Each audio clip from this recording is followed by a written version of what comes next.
Just going to show you how to use both of the two EpiPens. We have the EpiPen itself and the Jext. There was a further pen, the third one, the Emerade, a white pen, which has now been removed from service.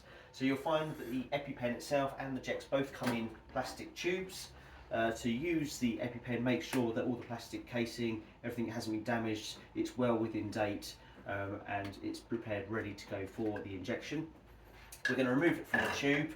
Now, currently the EpiPen is nice and safe. Without a safety cap being removed, the pens will not be activated, they cannot fire off. So they're nice and safe, however be very cautious, they are deemed a sharp, so be aware that the ends here, you can end up with needle stick injuries should you accidentally fire them off. So with your patient, the landmarks, what we're going for on the patient who's suffering with anaphylaxia is on the outer aspect of the right thigh muscle.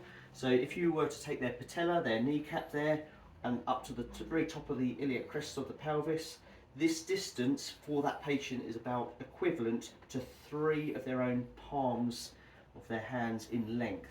So we're aiming for the middle area, so not too close to the knee, not too high up into the hip, but in the middle of the leg. And the EpiPen is going to be placed not directly on the top of the thigh, not directly on the outside of the thigh, but in between the two. However, this muscle is very large. It is very unlikely that you are going to miss this muscle. The EpiPens, both of them can go through the clothing, so we don't have to remove clothing. They can go through clothing, but just be careful with the seams, and also be very careful with items in people's pockets. Phones, wallets, etc. The EpiPens are not going to go through those items, and once they are activated, the drug will be dispersed and you cannot reuse that EpiPen.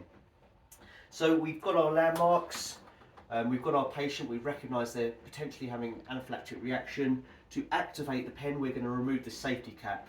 For the EpiPen itself there, it's the blue cap, and for the Jext, it would be the yellow cap. These pens are now live and ready for injection. So be very careful with the pens when they're in this state. We're going to hold the pen with our clasped hand about 10 centimetres away from the patient's leg, and we're going to do a firm, short, sharp jab into the patient's leg, and you will hear that click. The drug will be dispensed very quickly into that patient's leg, and the best practice would now to be hold this pen in there for at least 10 seconds to allow the muscle to absorb that medication. When we remove the pen, you'll now notice the orange section is an awful lot longer. This is because the needle will stay out, but this orange section now covers the needle just to make it additionally safe.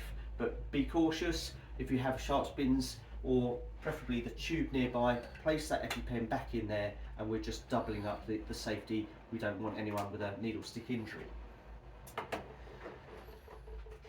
The Jext works very similar. We're going to remove the safety cap. Again, comes away 10 centimetres away, short, sharp, firm hold into the leg for up to 10 seconds, and then remove. Again, the Jext will have a safety mechanism where you shouldn't see the needle.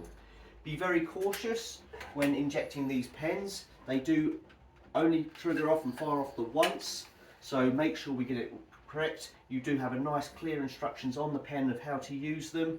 Be very cautious. A lot of people will remove the safety caps.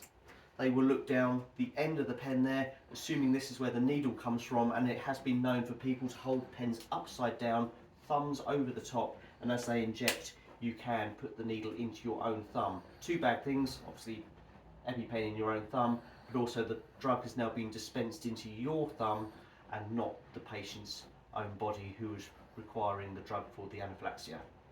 Thank you very much.